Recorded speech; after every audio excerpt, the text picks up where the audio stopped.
Olá, boa noite a todos, tudo bem? Sejam bem-vindos a mais uma live da Neurosaber. Nós vamos hoje falar sobre síndrome de Down. Muita gente andou me cobrando para falar sobre esse assunto e eu falei, eu não posso me furtar, eu vou ter que falar sobre esse assunto. Mas, antes disso, eu sou o Dr. Clay Britz, sou neurologista infantil, cofundador e organizador da Neurosaber, junto com a Luciana Britz, e doutorando em Ciências Médicas pela Unicamp, e estou nesse momento novamente aqui com vocês numa nova live. Vocês que já estão acostumados, que já estão aqui com a gente, sejam bem-vindos novamente. Quem está entrando pela primeira vez, quem está chegando agora, não conhece, não sabe, você pode ir lá na fanpage da Neurosaber, vai lá em vídeos, clica lá, você pode ver todas as nossas lives feitas nos últimos 25 a 30 dias.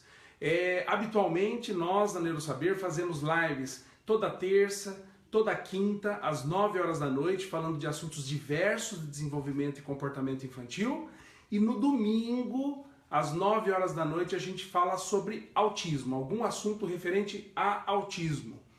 Você que já está acostumado, já sabe da nossa rotina. Compartilha, entre em contato com seus amigos, chame-os para fazer parte dessa live hoje. O assunto é um assunto interessante, é um assunto sem dúvida alguma, que sempre, volta e meia está na mídia, volta e meia está em discussão, vários grupos se organizam para dar apoio a essas crianças, apoio a esses pais, né? Nós vamos falar da síndrome de Down, que eu já comentei logo de início, até para que vocês já saibam o que nós vamos falar, para poder estar já chamando quem quer participar. Tem pais querendo participar, tem profissionais de saúde, de educação que vão querer ouvir, vão querer saber um pouco mais sobre síndrome de Down.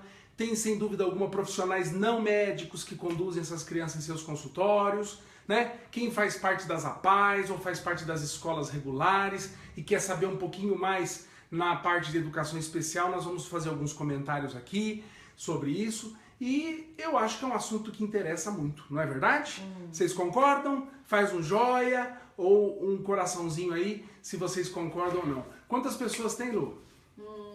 39, 40, Opa, estão chegando. Vamos Olá, esperar pessoal, boa noite, tudo bem? Meu nome é Luciana Britz, eu sou psicopedagoga, psicomotricista, especialista em educação especial, e junto com Clay Britz, meu marido, nós fundamos a Neurosaber, que é uma comunidade no Facebook, nós temos no Facebook, nós também temos um site www.neurosaber, uma comunidade interessada em estar propagando conhecimentos acerca de desenvolvimento, aprendizagem e comportamento da infância e da adolescência. Nós temos também um canal no YouTube com várias aulas, vocês podem entrar lá no nosso canal do YouTube Neurosaber. Assine o canal, que toda vez que nós tivermos vídeos novos no canal, a gente vai estar mandando, aí vocês vão estar sabendo que a gente está com vídeos novos. Por enquanto a gente está fazendo bastante vídeo aqui pelo Face, né, Clay? Sim, bastante. Nas nossas lives. E sejam todos muito bem-vindos.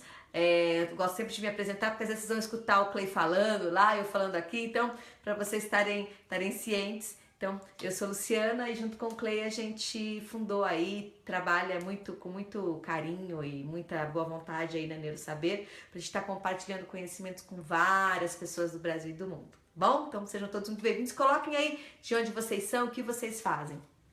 A Neurosaber também tem o site entendendoautismo.com.br. Lá você pode estar acessando links, pode estar acessando artigos que a gente coloca frequentemente, está sempre renovando, sempre colocando assuntos atualizados sobre autismo e toda a dinâmica dentro desse assunto que é tão complexo. Na Neurosaber também tem artigo. E entrem também na www.neurosaber.com.br, que é o nosso site, que também tem vários artigos, inclusive com e-books. Tem e-book de neurociência, né? E aprendizagem, gratuito lá. Foi colocado agora há pouco um e-book de neurociência e aprendizagem. Vai lá no site, coloca o seu e-mail, se cadastre lá que você vai estar recebendo sempre as novidades, tá bom? Um e-book sobre neurociência e educação. Eu acho que vocês não devem perder esse e-book não, é um e-book muito interessante. ok? Quantas pessoas, Lu? Estamos com quase 80 pessoas. Ótimo, tá bom, né? Alguém aí já colocou da onde é, o que faz? Vila Velha, No tem Espírito gente de Santo. Santo André, Indaiatuba, Selma, que é nossa aluna, tá Ô, entrando. Selma, que bom. A Emi também, que é nossa aluna. A Renata tá falando que é ótimo o e-book. Opa, a Renata já viu o e-book? É Renata Gouveia Borges. Que beleza, Renata. Sim. Aproveita bastante, viu?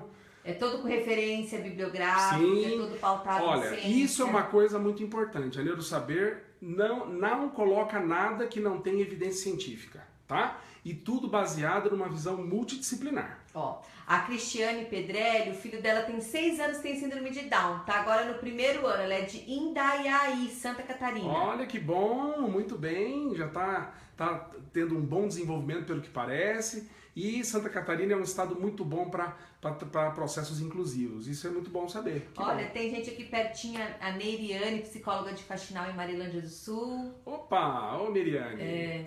Que tem bom. várias pessoas aqui. Um abraço aí para você. Que bom. Ótimo. A Vera falando que ama a gente também ama vocês. Nós amamos vocês também, isso é muito importante, é muito gostoso poder estar aqui, fazer essa troca e ao mesmo tempo transmitir conhecimento. Cruz das Almas, Bahia. Opa, que bom! Pessoal, ela falou que a gente teve muito, ela tem um estudante autista, acho que ela é professora, e teve muito conhecimento através da gente. Deus continue abençoando este trabalho. Muito obrigado, a gente fica muito feliz por isso. Vamos começar então? Então vamos falar da síndrome de Down. A síndrome de Down foi descrita há mais ou menos 100 e poucos anos pelo Dr. John Langdon Down. Por isso, o nome síndrome de Down. Recebeu o nome de quem descreveu pela primeira vez essa síndrome. O que é uma síndrome? Eu tinha até comentado isso em lives anteriores, né? A síndrome é um conjunto de sinais e sintomas físicos, comportamentais, hormonais, médicos, que se repetem de forma patológica, de forma a levar a algum problema de desenvolvimento ou um problema médico específico que, em conjunto com outras características, vai formando um certo padrão de repetição na população. Isso chama-se síndrome. Existem mais de 1000 síndromes descritas no mundo. E a síndrome de Down é uma das síndromes mais comuns que afetam os seres humanos. Tão comum que, olha aqui, ó, cada 800 crianças que nascem no mundo, uma nasce com síndrome de Down. E é uma síndrome caracterizada por uma alteração no cromossomo humano, né? O nosso cromossomo ele tem 23 pares. E a criança com síndrome de Down nasce com uma metade a mais de par. Por isso que a gente chama de trissomia no cromossomo 21. O que é o cromossomo, Clay? O cromossomo é o conjunto de DNAs, onde metade da carga dos nossos cromossomos vem do pai e a outra metade vem da mãe, né? No ser humano nós temos 23 pares de cromossomos, pares de carga genética, que vem um do lado do pai e um do lado da mãe. E esses 23 pares são de forma designados primeiro par, segundo par, terceiro par, é convencionado. No 21º par, no caso da síndrome de Down, o indivíduo nasce, além do par, nasce com mais um acréscimo. Então, por isso, 3. O par e mais o acréscimo dá 3, dá a trissomia na posição 21 dos pares de cromossomos humanos. Esse a mais, essa carga de cromossomos a mais, gera as características, as alterações da síndrome de Down. E a gente sabe que a síndrome de Down tem um fator de risco, que é exatamente a idade materna. Quanto mais acima dos 35 anos de vida uma mulher tiver de idade, maior o risco a cada ano, dobra o risco dela vir ter um filho com síndrome de Down. Lógico que muitos de vocês vão me perguntar, doutor, mas eu conheço pessoas, mães que tiveram crianças com síndrome de Down com 20 anos, 25. Então, nesses casos, que são casos mais excepcionais, casos mais raros, ocorreu um erro na hora da formação, na fecundação. É algo um pouco diferente. E essas mães têm risco grande de ter um outro filho com síndrome de Down, caso elas venham ter filhos do mesmo pai. Então, esses casos são casos excepcionais. O que a gente vê mais comumente é que essas crianças acabam nascendo devido à alteração cromossômica que ocorre no óvulo da mãe, no momento também ocorre da fecundação, mas principalmente no óvulo que já é um óvulo envelhecido. Como alguns de vocês devem saber, a mulher nasce com os mesmos óvulos e mantém esses óvulos durante a vida inteira.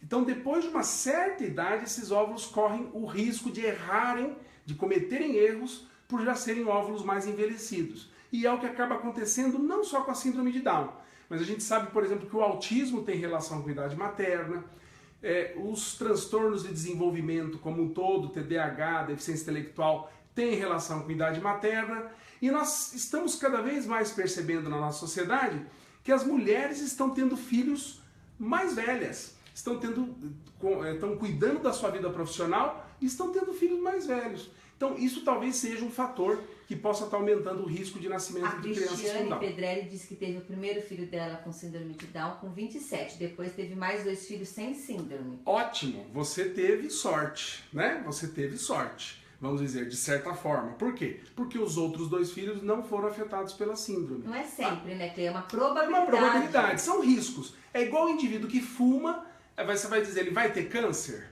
Não, ele tem um risco maior de ter câncer. Mas ele pode fumar a vida inteira e nunca ter câncer. Clay, tem criança síndrome de Down que não fala? Sim.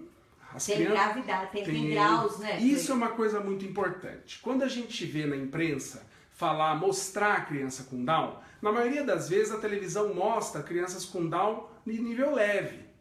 Mas existem crianças com Down de intensidade maior, tanto no atraso mental quanto nas ocorrências físicas e quadros mais severos. Nesses casos mais severos, tem crianças com Down que podem não vir a adquirir algum desenvolvimento, como por exemplo o desenvolvimento da fala. E existem crianças com Down que são autistas também, apresentam autismo junto. Essas crianças também podem vir a ser não falantes. Qual é a correlação de Down e autismo? Olha, a síndrome de Down, 10% dos pacientes com Down em média têm autismo associado. Tá? Nós íamos falar, é uma porcentagem alta, bem menos do que a síndrome do X frágil, por exemplo, em que o índice chega a 25%. Mas o Down, em 10% das vezes, o Down pode vir com transtorno do espectro autista.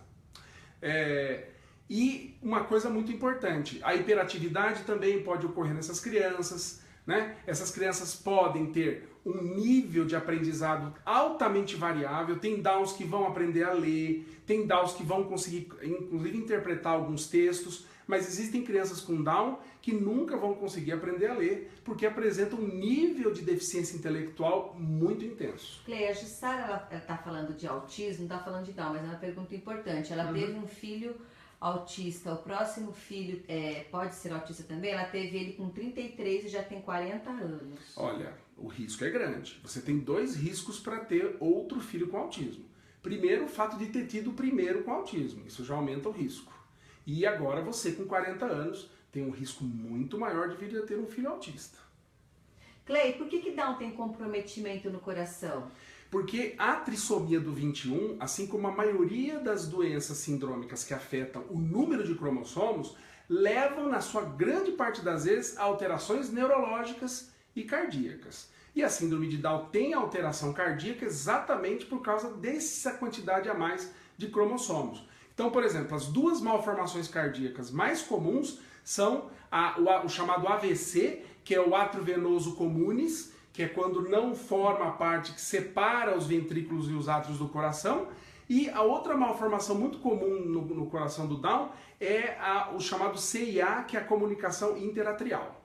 A relação de síndrome de Down com síndrome de linha média? A Sama está falando. Olha, pode ocorrer, mas é mais raro, tá? É muito raro. A Maristela está falando que trabalhou com crianças especiais, a maioria das crianças eram filhos de mães muito novinhas. Então, foi o que eu falei, né? A maioria das crianças que nascem com síndrome de Down, elas são de mães que têm acima dos 33, 34 anos. Existe uma quantidade menor, mas existe, de crianças com Down que nascem de mães mais novas. Tá bom?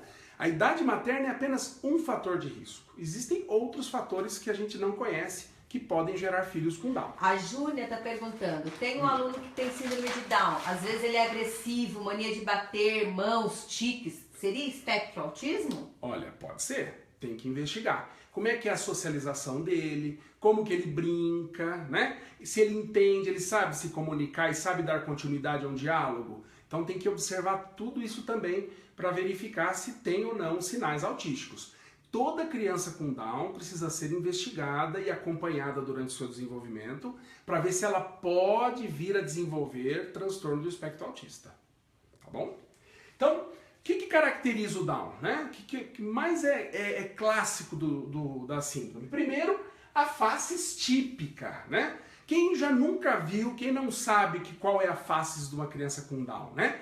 Que a gente chama de face mongólica. Que se você vê a população da Mongólia, os chineses, você vai ver que é uma face muito parecida com a chamada face mongólica. Antigamente né? Falavam até errado. Falavam termos muito mongol, né? Isso é horrível. Isso é horrível, isso não se deve fazer. É apenas uma forma de descrição médica, tá? A medicina tem esse hábito de fazer correlações e comparações com coisas e com situações que são mais populares. Então, na medicina, a gente chama a faces da criança com síndrome de Down a faces mongólica. Hoje a gente não usa mais esse termo, a gente fala de faces downiana, faces de Down, porque é uma síndrome tão comum que todo mundo já sabe qual é a face de uma criança com síndrome de Down. Então, de tanto se utilizar e de tanto saber e conhecer essas crianças, hoje a gente chama de faces downiana, que é bem aquela faces da criança com Down. As alterações cardíacas, que eu já comentei, né, que são muito comuns, 70%, 80% dos pacientes com Down têm alterações cardíacas. Então, todo bebê que nasce com características da síndrome, a gente tem que pedir um ultrassom, um ecocardiograma para investigar se a criança tem ou não malformação, porque dependendo da magnitude, da gravidade dessa malformação cardíaca, essa criança poderá ter problemas para ganhar peso, problemas pulmonares, pode ter mais exposição a ter problemas de pneumonia, essa criança pode ter, inclusive, alterações no seu crescimento. Então, precisa sempre fazer uma investigação. Essas crianças comumente têm mais distúrbios tireoidianos, então o hipotireoidismo é um quadro, uma alteração hormonal muito comum em crianças com síndrome de Down. O que é hipotireoidismo? O hipotireoidismo é quando a nossa glândula aqui, ó, da tireoide, ela não funciona direito. A gente ouve falar mais de hipotireoidismo em adultos, né? Em mulheres que ganham peso e vai fazer o exame e tem lá um nódulo na tireoide ou tem uma alteração na tireoide. A criança com Down, ela já nasce com uma predisposição.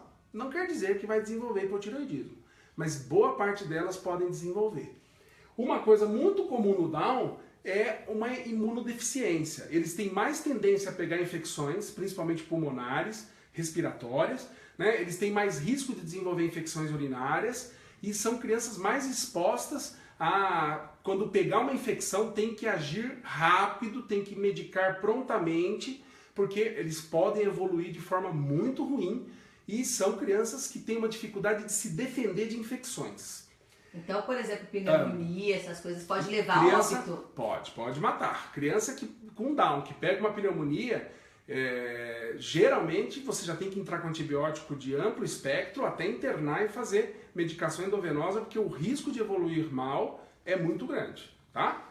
Essas crianças, do ponto de vista neurológico, elas são hipotônicas, então são crianças moles. Pode ver o jeito que o Down anda, quando você abraça um Down, quando ele faz movimentos sempre mais lentos e mais amolecidos, né? São crianças que se desequilibram mais fácil, têm uma dificuldade de coordenação motora, firmeza. São crianças que muitas vezes têm atraso do desenvolvimento neuropsicomotor, então atrasa para andar, atrasa para sentar, atrasa para engatinhar, atrasa mais para falar, tem atrasos para aprender determinadas coisas do ambiente, determinadas situações que normalmente uma criança atinge com 1 ano e meio, 2, o Down vai atingir com 3, 4 anos. São crianças que têm maior índice de distúrbios de comportamento, então a hiperatividade tem um índice maior, um risco maior, autismo, um risco maior. Essas crianças têm um risco bem maior de ter crises convulsivas. O Down tem um risco aí de 30 vezes mais comparado à população normal de vir a ter crises convulsivas. Dá mais em menino ou em menina o Down? O Down dá mais em meninos, tá? É um pouco mais comum em meninos. E a deficiência intelectual, que afeta praticamente todas as crianças com síndrome de Down. Deficiência intelectual leve ou deficiência intelectual profunda. Isso varia de criança para criança, criança com Down para criança com Down. Tá? Então essas variações são muito, muito, muito comuns. Alguma pergunta, Lu? Eles estão elogiando bastante, estão falando que aprenderam mais aqui do que na pós de educação especial deles, enfim. O pessoal está encantado. Eu acho que o pessoal tem que guardar o seguinte: toda síndrome, todo transtorno, seja ele neuropsiquiátrico ou um transtorno ou uma síndrome médica, existe uma ampla variedade, uma ampla heterogeneidade clínica. Então, o que eu acabei de falar, tem crianças com Down que não tem alteração cardíaca, que não tem hipotireoidismo, tem uma deficiência intelectual leve. São crianças que têm um potencial intelectual maior, mas tem Downs que são muito dependentes e que têm mais alterações físicas. E assim, né, gente, pensando nessa questão de variabilidade cognitiva, a gente vê realmente, às vezes, notícia do tipo, um Down que se formou na faculdade. Sim, mas não são todos os Downs, e todas as pessoas típicas também, né? Os típicos de comportamento típico e atípico. Então, assim, a gente tem que tomar muito cuidado, porque às vezes a gente tem lá uma mãezinha, um paizinho, um professor, que às vezes tem uma criança com síndrome de Down, com muitas alterações, às vezes fica se culpando, fica falando assim, eu não dei o estímulo suficiente, eu não sou boa professora, eu não sou... Porque olha, tá vendo aquele... onde será que eu tô errando? Então a gente tem que tomar muito cuidado com isso, porque a gente tem que respeitar também os graus, né, da síndrome de Down. Por isso que é muito importante, toda criança com Down, ela tem que fazer uma avaliação neuropsicológica, tem que fazer uma avaliação fonoaudiológica para ver o nível de linguagem e uma avaliação psicopedagógica junto ao apoio da equipe médica. Por quê? Porque cada criança com Down tem um perfil cognitivo diferente, mais severo ou mais leve. E aí você vai, por exemplo, às vezes uma criança com perfil cognitivo muito, muito grave, e eu falo isso porque eu já fui professora de escola especial, então eu já tive alunos com síndrome de Down, então quem está falando aqui não é alguém que nunca viu uma criança com síndrome de Down e nunca fez intervenção. O que a gente via? Aquela criança, aquele aluno que tinha um comprometimento cognitivo grave, a gente investia muito em atividades de vida diária, né? Na independência. Aprender rotina, aprender o nome. Às vezes, você sim, pode estar estimulando habilidades lá de leitura e escrita, mas o que é mais importante para aquela criança, para aquele aluno, para aquela pessoa, né? Então, eu acho muito importante a gente ter visualizar isso, né? Porque às vezes a gente fica muito em cima da escolarização, ler, escrever, e às vezes a questão cognitiva não é porque é Down, tem criança que não é Down e também vai ter dificuldade, às vezes não vai se alfabetizar, né? Então eu acho que a gente tem que ser muito consciente em relação a isso, muito honesto, né? E dar habilidades que aquelas crianças, que aqueles alunos realmente consigam trabalhar, né? Quando o Clay fala da questão da hipotonicidade, aí eu sou psicomotricista e a gente vê muito essa questão do tônus.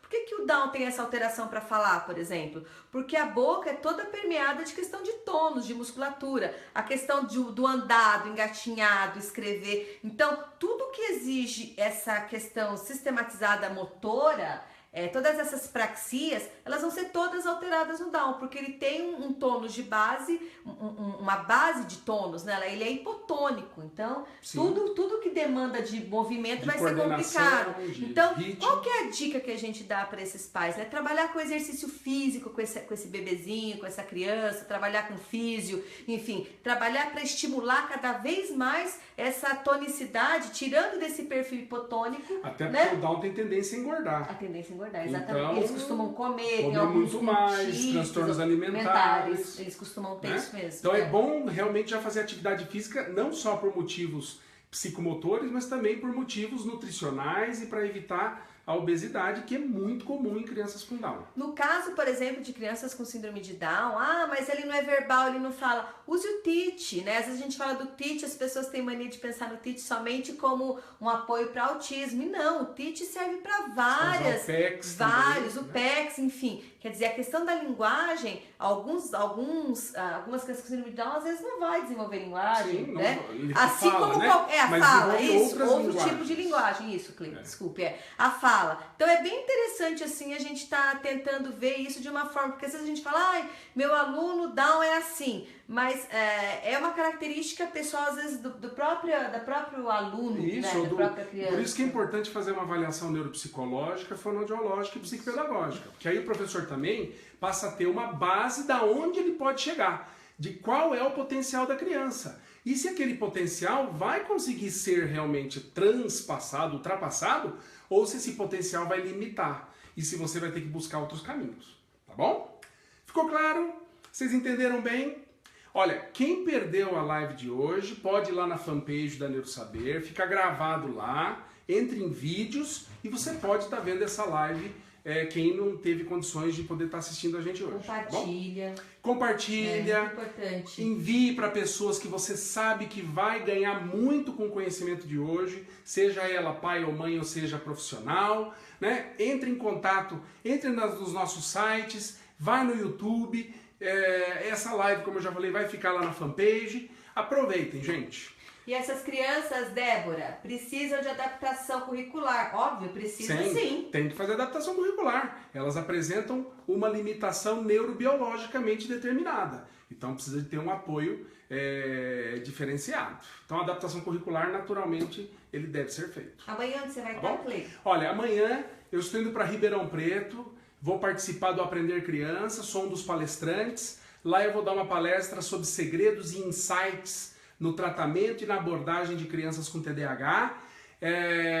Vou tentar lá, em algum momento, fazer algum tipo de atividade na internet, alguma live, vou tentar adaptar, não para aula, porque isso não é permitido e eu estou lá à disposição da comissão organizadora. Mas eu vou tentar entrar em contato com vocês lá. Nós vamos tentar fazer alguma coisa, ok? E um grande abraço a vocês, uma boa noite, espero que vocês tenham aproveitado bastante, ok? E domingo? Domingo nós vamos falar de algum assunto em autismo. Eu e a Luciana estamos aqui pensando. Se vocês quiserem dar dicas, coloque aí o que vocês querem ouvir de autismo no domingo. Vamos lá, vou esperar um pouquinho. O que vocês querem que eu fale sobre autismo? Que assunto que vocês querem que eu aborde dentro do autismo no domingo? Depois a gente vê. Depois a gente pode estar vendo. Vocês podem estar mandando mensagem pra gente para dar sugestões, tá bom? Um grande abraço a vocês, uma boa noite e um bom final de semana que está chegando aí.